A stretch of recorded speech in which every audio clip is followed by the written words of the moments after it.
यह कहानी शुरू होती है एक ऐसे मोड़ से जहां सूरज की जिंदगी एक एफआईआर के बोझ तले दब चुकी है और हर रास्ता बंद नजर आता है। दिमाग में उथल पुथल है लेकिन आंखों में हार नहीं। ईशा उसके सामने खड़ी है और कहती है, शांत दिमाग से सोचो क्योंकि सिस्टम से लड़ाई गुस्से से नहीं दिमाग से जीती जाती है। तभी सूरज के चेहरे पर एक चमक आती है। एक ऐसा आइडिया जो सही कम और खतरनाक ज्यादा लगता है।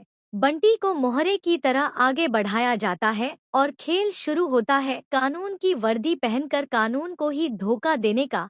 सीबीआई की नकली दस्तक से इंस्पेक्टर की असलियत बाहर आती है। रिश्वत की गंध, बच्चों का वास्ता, बेबसी और फिर कानून की ठंडी आवाज जो कहती है बच्चों का नाम लेने से पहले सोचना चाहिए था। यहाँ सूरज जीतता नहीं है बल्कि सीखता है कि शॉर्टकट अक्सर गड्ढे में ले जाते हैं।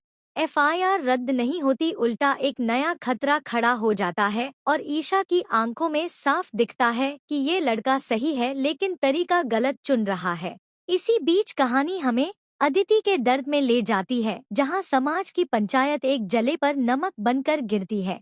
किसी की जवानी अकेलेपन में कट रही है, किसी की शादी टूट चुकी है, किसी को जला दिया गया और फिर भी सवाल औरत से ही किए जाते हैं।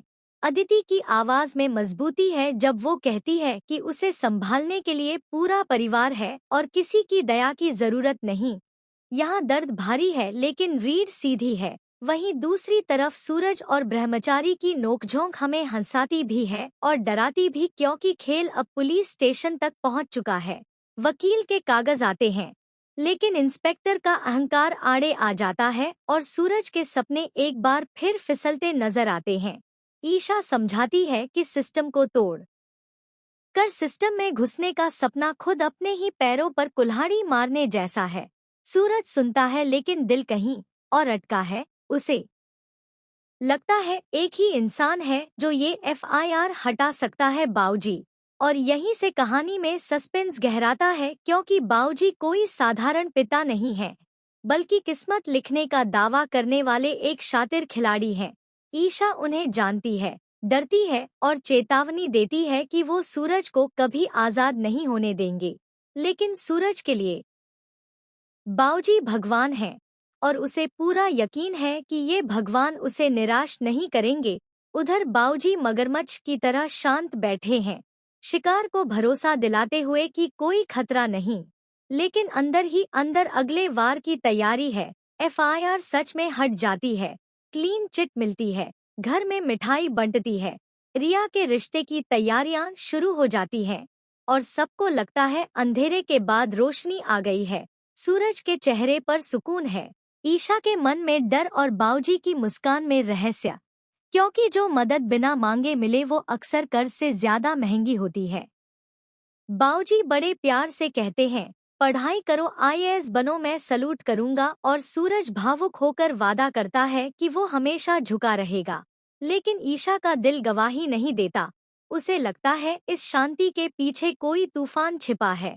और ठीक उसी वक्त कहानी हमें एक और दर्दनाक मोड़ पर ले जाती है जब रिया का रिश्ता देखने वाले आते हैं। बातचीत शुरू होती है हुनर और पढ़ाई से, लेकिन बात पहुंच जाती है औरत की किस्मत पर। काव्या के जलने को हादसा कहा जाता है, छोड़ी हुई औरत को समाज की नजरों से तौला जाता है और सरला बहन पर सवालों की बौछार होती है। यहाँ सूरज तिलमिलाता है लेकिन खामोश रहता है क्योंकि सिस्टम के खिलाफ आवाज उठाने की कीमत वो अभी अभी चुका कर आया है। अंदर ही अंदर टूटता हुआ वो कान्हा से मदद मांगता है और वहीं ईशा उसे फिर से पढ़ाई के रास्ते पर खड़ा करने की कोशिश करती है। सुबह 4 बजे उठने के सपने, आईएएस बनने की जिद और एक नया संकल्प। लेकिन पर्दे के पीछे बाऊजी अब भी अपनी चाल चल रहे हैं। विद्या से कहते हैं, सब्र करो क्योंकि सब्र का फल मीठा होता है। और गुलाब मेंशन की दुनिया में हर किरदार की डोर उन्हीं के हाथ में है। सवाल ये नहीं कि सूरज आईएएस बनेगा या नहीं, सवाल ये है कि अगर बना तो किस कीमत पर। क्या ये क्लीन चिट सच में आजादी की टिकट है या एक नई जंजीर? क्या बाऊजी की मदद एहसान है या शर्तों से भरा जाल?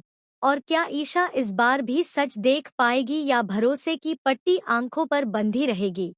कहानी यहीं रुकती है, लेकिन बेचैनी छोड़ जाती है क्योंकि अब जो होने वाला है वो सिर्फ एक एफआईआर या एक परीक्षा का नतीजा नहीं, बल्कि सूरज की पूरी जिंदगी की दिशा तय करेगा। और यही सवाल दर्शक को मजबूर करता है अगला एपिसोड देखने के लिए कि आखिर इस गुलाब मेंशन की दुनिया में किसकी चाल चलेगी और किसका सपना टूटेगा।